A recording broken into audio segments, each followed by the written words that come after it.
Hi everyone, my self Sumit Tiwari.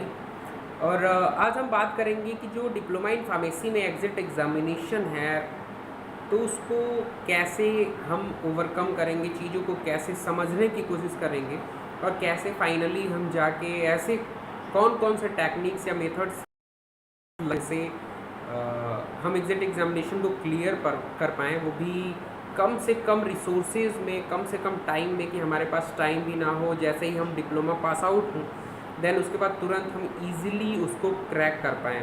तो कुछ चीज़ जानने की कोशिश करेंगे जो कि हमारे लिए बहुत इम्पॉर्टेंट है।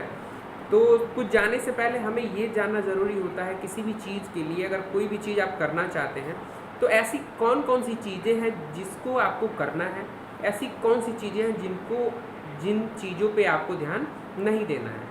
तो जिन जिन चीज़ों पे ध्यान देना है, किन किन चीज़ों पे ध्यान नहीं देना है, इसके बारे में हम बात करेंगे। लेकिन हम ये जानने की कोशिश करें कि आखिर में जो पीसीआई है, पीसीआई वहाँ पे बैठी हुई है, उसने एनटीए के द्वारा ये एग्ज़िट एग्ज़ाम कंडक्ट कराने का फैसला क्यों लिया।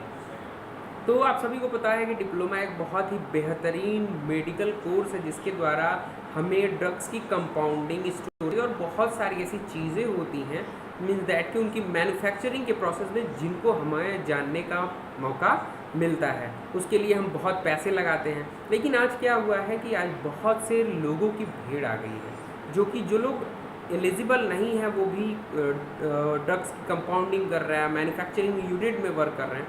तो इन लोगों को एलिमिनेट करने के लिए, जो उसके लायक नहीं है, उसके लिए पीसीआई ने ये पर्टिकुलर, आपके कह सकते हो कि एक ऐसा टेक्निक बनाया है जिससे कि वो अच्छे बेहतरीन कैंडिडेट को चूज़ कर सके। और उस कैंडिडेट, अगर आप वो कैंडिडेट बनना चाहते हैं तो सबसे पहले आपको ये जानना होगा कि आप कौन कौन सी चीज़ें करेंगे तो वहाँ तक आप पहुँचेंगे। क्योंकि आप जब डिप्लोमा इन फार्मेसी में एज ए स्टूडेंट रहते हैं तो उसमें ब्रॉड आपका सिलेबस होता है और उसमें MCQS टाइप के ईयरली में क्वेश्चंस नहीं आते हैं। तो आपको ऐसा होता है कि आप सुपरफिशियली चीज़ों को पढ़ते जाते हो और आपका एग्ज़ाम इजीली क्लियर हो जाता है। लेकिन यहाँ पे पीसीआई ने एनटीए को चुना है, जो कि नीट और भी बहुत जीपैट, जो कि बैचलर के बाद लोग अगर स्कॉलरशिप जिन्हें चाहिए होती है वो लोग वहाँ पे एग्ज़ाम देते हैं। तो ऐसा नहीं है कि बहुत कोई फर्जी टाइप की कोई एजेंसी है जो कि आपका एग्ज़ाम लेगी। तो बहुत पैनिक होने की भी ज़रूरत नहीं है, बस ये ध्यान देना है कि कौन कौन सी चीज़ें हैं जिन पे आपको कमांड करना है। तो सबसे पहला हम बात ये करेंगे कि how to prepare for exit examination 2022। तो किसी भी चीज़ में आप जैसे डिप्लोमा इन फार्मेसी कर रहे हो तो 1 साल के बाद आपको एग्ज़ाम देना होता है।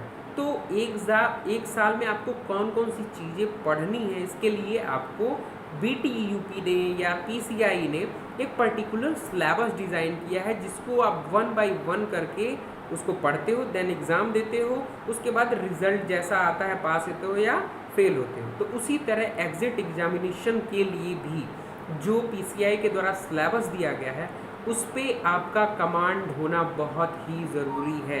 क्योंकि अगर आप क्रिकेट खेलने जाते हो और क्रिकेट के रूल्स रेगुलेशंस आपको नहीं पता है, मीन्स दैट कि आपको उस चीज़ के बारे में कुछ पता ही नहीं है, तो आप बहुत स्टैंडर्ड से स्टैंडर्ड किताबें पढ़ लो या कोई भी सारी चीज़ें पढ़ लो, उससे आपको बिल्कुल फ़ायदा नहीं होगा। दूसरी बात कि अगर आप ठीक है, आपने सिलेबस को, सबसे पहला वर्क क्या है कि आप सिलेबस को अब 1 बाय 1 करके आप नोटेट करते जाइए कि आपको पहले क्या चीज़ें करनी है, क्या नहीं करनी है। पढ़ाई की बात बाद में है, पहले आपको कौन कौन सी चीज़ें करनी है और पहले कौन कौन सी चीज़ें नहीं करनी है। तो सबसे पहले तो आपके टेबल पे या आप जहाँ भी स्टडी करते हो, या आप अगर डिप्लोमा इन फार्मेसी के स्टूडेंट हो तो आपके पास एग्ज़िट एग्जामिनेशन का फुल सिलेबस होना चाहिए। और मैं तो ये कहूँगा कि आपको जो सिलेबस होना चाहिए वो एकदम बिल्कुल आपको रटा होना चाहिए। जैसे लोग समझ सकते हो कि चीज़ों को रट लेते हैं, तो ऐसे ही आप, ये नहीं है कि 1 बाय 1 करके पॉइंट्स को रटते जाइए। क्या होता है कि जब आप चीज़ों को रोज़ देखते हैं तो आपका जो सबकॉन्शियस माइंड है वो प्रॉपर वर्क करता है और आपको सिलेबस को धीरे धीरे वो पूरा, आप कह सकते हो कि वो धीरे धीरे चीज़ें याद हो जाती हैं। जैसे ही आप सोचने का थोड़ी भी प्रैक्टिस करते हो तो वो चीज़ें पिन हो जाती हैं। तो जैसे ही आप सिलेबस अच्छी तरह से समझ लेंगे, क्योंकि बहुत से ऐसे डिप्लोमा इन फार्मेसी में सिलेबस के पार्ट हैं जो कि एग्ज़िट एग्जामिनेशन के पार्ट नहीं है। तो ऐसा नहीं है कि आप सोशल फार्मेसी जैसे सब्जेक्ट को पढ़ते जा रहे हैं जिसका कोई भी यूज़ नहीं है आपके एग्जिट एग्जामिनेशन में। तो सबसे पहले आप सिलेबस के ऊपर कमांड होना चाहिए। दूसरा, कवर कंप्लीट सिलेबस। आपके पास जितना सिलेबस है, क्या होता है बच्चे बहुत बार ऐसा होता है कि उन चीज़ों पे ज़्यादा मूव होते हैं जहाँ पे उनको ये लगता है कि ये इम्पॉर्टेंट टॉपिक है। तो सबसे पहले साल में ये ध्यान देना है कि आपके पास प्रीवियस ईयर क्वेश्चंस नहीं है, एनटीए किस तरीके के क्वेश्चंस को डिज़ाइन करेगा ये भी आपको बिल्कुल पता नहीं है। तो सबसे पहले आपको पूरा सिलेबस जो है उसको बहुत ही अच्छी तरह से कवर करना है। और वो करेंगे कैसे, क्योंकि हर पर्टिकुलर सब्जेक्ट की उनकी स्टैंडर्ड बुक्स हैं। तो आगे मैं बताऊंगा कि कैसे उन बुक्स को भी आपको रीड करना है। थर्ड आपका पॉइंट है start preparing a year early. Means that कि अगर आप फर्स्ट ईयर के स्टूडेंट हैं तो जैसे ही आपका फर्स्ट ईयर आप पास आउट होते हो, आपको एग्जिट एग्जामिनेशन के लिए फुल्ली डेडिकेटेड टाइम देना पड़ेगा, क्योंकि ये आपके सेमेस्टर एग्ज़ाम से बिल्कुल डिफरेंस है, बिल्कुल डिफरेंस, समझ रहे हैं। तो उसके लिए आपको 1 साल पहले इसकी तैयारी के लिए आपको अपने आप को समय देना होगा, सिलेबस को समझना होगा, और ये आपको एक टाइम टेबल डिज़ाइन करनी पड़ेगी कि किस सिलेबस को आप कितने टाइम में ख़त्म कर सकते हैं। तब जाके आप होल सिलेबस को 1 साल में कवर कर पाएंगे, क्योंकि सिलेबस बहुत ब्रॉड है। मैं आपको सिलेबस का लिंक अपने डिस्क्रिप्शन में दे दूंगा, वहाँ पे जाके आप सिलेबस को डाउनलोड कर सकते हैं। तीसरा है practice recent praevia year questions. अब ये जो आपका है पॉइंट है कि प्रैक्टिस करना आपको जो आपके पिछले साल के क्वेश्चंस पेपर हैं, तो जितने भी आपके पास, जैसे आप चले जाइए जीपैट्स एग्जामिनेशन हो गए या कोई फार्मा कॉम्पिटिटिव एग्जामिनेशन जो कि उस पर्टिकुलर सब्जेक्ट से आ रहा है। जैसे कुछ सब्जेक्ट्स कॉमन होते हैं, जैसे आपका फार्माकोग्नोसी हो गया, फार्माकोलॉजी हो गया, फार्मास्यूटिक्स हो गया, ड्रग डीएसबीएम एक सब्जेक्ट है सेकेंड ईयर में, वो हो गया।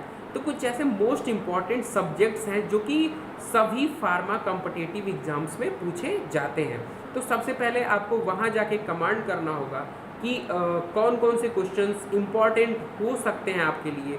इसके लिए हमारी टीम वर्क कर रही है, जो ये मटेरियल सारे हैं आपको प्रोवाइड किए जाएंगे। आगे भी मैं आपको बताऊंगा कि कैसे आप इन चीज़ों हमारे साथ जुड़ के इन सारी चीज़ों को आप ओवरकम कर सकते हैं। नेक्स्ट है पॉइंट आपका read only on quality study materials.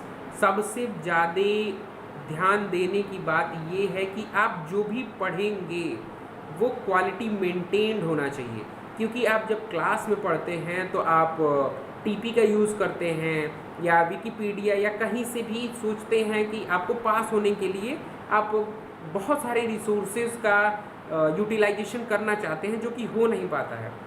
तो सबसे पहले ये जानना होगा कि जो रेफरेंस बुक्स हैं, जो स्टैंडर्ड बुक्स हैं, उनका आप यूज़ करेंगे, और किस सब्जेक्ट के लिए कौन सा स्टैंडर्ड बुक है, जो उसकी रेफरेंस बुक कौन सी है, ये मैं आपको नेक्स्ट वीडियो जो बनाऊंगा तो उसमें बहुत ही बेहतरीन तरीके से, अच्छे तरीके से उस पर्टिकुलर सब्जेक्ट के रेफरेंस और स्टैंडर्ड बुक्स को भी आपको बताऊंगा।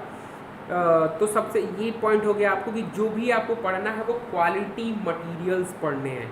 ऐसा नहीं है कि कोई भी, अब आपका दोस्त कोई दूसरा पब्लिकेशन ले आया, आप वो पब्लिकेशन पढ़ने लगे, तो ऐसा आपको बिल्कुल भी नहीं करना है। पर्टिकुलर जो रेफरेंस बुक्स है, क्योंकि वहाँ जो पीसीआई में लोग बैठे होंगे वो आपके ठाकुर पब्लिकेशन को नहीं जानते हैं। वो मीन्स दैट कि आपके जो लोकल पब्लिकेशन जो कि आपके कॉलेज में बुक्स अवेलेबल होती हैं, जिनको आप इजीली पढ़ के अपने फर्स्ट ईयर सेकेंड ईयर को क्लियर करते हैं, तो उससे बिल्कुल ही डिफरेंट होगा। क्योंकि आप मान के चलिए कि ईयरली जो एग्जामिनेशन होते हैं वो पपीता खाने जैसा है, लेकिन जो आपका एनटीए होगा उसमें आपको उस पपीते में से जो पपेन है, जो एंजाइम है, उसको यूटिलाइज, उसको कैसे आप एक्सट्रैक्ट आउट करोगे।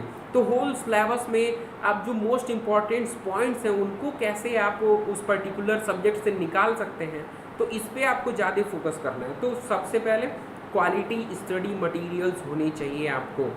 नेक्स्ट आपका है pay attention to final year subject but basic should be strong enough. अब जैसे आप क्या होगा कि जैसे ही फर्स्ट ईयर आप क्रॉस करोगे, सेकेंड ईयर पढ़ने लगेंगे, तो जब सेकेंड ईयर आप पढ़ेंगे तो उस दौरान क्या होगा कि फर्स्ट ईयर की चीज़ें भूल जाती हैं। जो बेसिक्स होती हैं, मेन बेसिक्स होती हैं, वो चीज़ें दिमाग से हट जाती हैं। तो आपको फाइनल ईयर के जितने भी सब्जेक्ट्स हैं उसमें आपको तो कमांड रखना ही है, साथ ही जो बेसिक्स हैं बिना उसके क्लियर किए आप एग्जिट एग्जामिनेशन को क्लियर नहीं कर सकते हैं। वो एग्जिट एग्जामिनेशन या किसी भी तरीके का एग्जामिनेशन हो, बिना आप बेसिक्स पॉइंट्स क्लियर किए आप कभी भी किसी भी प्रकार के कॉम्पिटिटिव एग्जामिनेशन को क्लियर नहीं कर सकते हैं। तो सबसे पहले तो आपको ये ध्यान देना है कि बेसिक्स जो हैं, जो आपने फर्स्ट ईयर में पढ़ा है, उसको आप बहुत ही अच्छे से अपने सबकॉन्शियस माइंड में बैठा लीजिए और फाइनल ईयर के साथ साथ फर्स्ट ईयर के भी जितने बेसिक्स हैं उनको अपने साथ लेके चलिएगा। अब बात रही avoid necessary rumours. Next point आता है कि आप बहुत अच्छी चीज़ों को ग्रहण कर रहे हो, लेकिन साथ में क्या होता है कि कोई आपका दोस्त आया, बोला अरे यार तू ये पब्लिकेशन पढ़ रहा है, नहीं तुझे ये नहीं पढ़नी चाहिए, ये पढ़नी चाहिए। तो फालतू की चीज़ों से आपको मुक्त रहना है। आपको अगर रेफरेंस बुक यूज़ कर रहे हो, स्टैंडर्ड बुक्स यूज़ कर रहे हैं आप, तो आपको दूसरी किसी भी पब्लिकेशंस की बुक की ज़रूरत नहीं है। और जो भी बुक्स हैं, बुक्स की जो लिस्ट है वो मैं आपको प्रोवाइड करा दूंगा अपने नेक्स्ट वीडियो में जब बनाऊंगा, तो उसमें आपको बताऊंगा कि कैसे और किस तरह से आपको स्टैंडर्ड बुक्स को पढ़ना है, उनको यूटिलाइज करना है। Next, give yourself enough time to revise. अब ऐसा तो है कि आपने 2 साल बहुत अच्छे से पढ़ा, आपने बहुत अच्छे से नोट्स भी बना लिया, लेकिन आप जब तक रिवाइज नहीं करोगे चीज़ों को बार बार पढ़ने की कोशिश आप नहीं करेंगे, अगर आप ये सोचे कि एग्ज़ाम क्लियर कर सकते हैं, तो ये आपकी भूल है। आपको जब ईयरली एग्जामिनेशन देना होता है तब भी आप चीज़ों को बार बार पढ़ते हैं। बहुत लोगों को रटने की आदत होती है तो वो बार बार उस चीज़ को रटते हैं ताकि वो अच्छे से याद रख पाएँ। तो सबसे पहले आपको ये फोकस करना है कि जो भी आप अपना मटेरियल बनाएंगे तो उसका कंसोलिडेशन एंड रिवीजन बहुत ही इम्पॉर्टेंट रहेगा आपके एग्जिट एग्जामिनेशन 2022, और जो लोग अभी फर्स्ट ईयर में हैं उन 2023 के लिए बहुत ही इम्पॉर्टेंट रहने वाला है। नेक्स्ट है pay attention to your health, जो कि सबसे मोस्ट इम्पॉर्टेंट है, क्योंकि कहा गया हेल्थ इज़ वेल्थ। सबसे बड़ा जो है वो आपका स्वास्थ्य है। तो ऐसा नहीं है कि पढ़ाई पे इतना ध्यान दे दो कि अपने स्वास्थ्य को ही आप पीछे छोड़ दें, ऐसा नहीं होना चाहिए। क्योंकि जब आपका माइंड फ्रेश रहेगा, माइंड आपका कह सकते हो कि इनर्जेटिक रहेगा, तभी आप जब पढ़ोगे तो चीज़ें समझ में आएंगी, ऐसे नहीं आएंगी। तो सबसे पहले आपको अपने हेल्थ पे ध्यान देना है। Then don't worry about your result.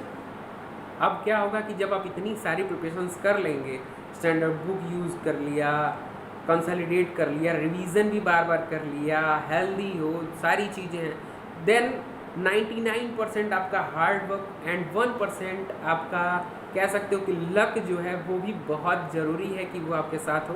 क्योंकि 99% अगर हार्ड वर्क है और 1% अगर आपके साथ आपका भाग्य नहीं है, तो हो सकता है कि रिज़ल्ट आपके फेवर में ना हो, बट कहीं ना कहीं आपको पता होता है कि आपने कैसी तैयारी की है और किस तरीके से आपने चीज़ों को कंसोलिडेट किया अपने सबकॉन्शियस माइंड में। तो इन सारी चीज़ों को लेके आप अपने रिज़ल्ट के बारे में बिल्कुल नहीं सोचेंगे, क्योंकि श्री कृष्ण ने भी कहा था कि कर्म करते रहिए, फल की इच्छा ना करिए। तो आप अपना कर्म करिए, और ये जो जितने पॉइंट्स है अगर आप इनको फॉलो करते हैं तो एग्जिट एग्जामिनेशन आपके लिए कुछ नहीं है, बहुत ईजी तरीके से आप इसको क्लियर कर लेंगे। Thank you for watching this video. अगले वीडियो में आपसे मिलते हैं कि किस सब्जेक्ट की कौन सी रेफरेंस बुक है और कैसे उनकी यूटिलाइजेशन से आप एग्जिट एग्जामिनेशन 2022 क्रॉस कर सकते हो, तब तक के लिए क्लियर कर सकते हो। तब तक के लिए धन्यवाद। Thank you for watching this video.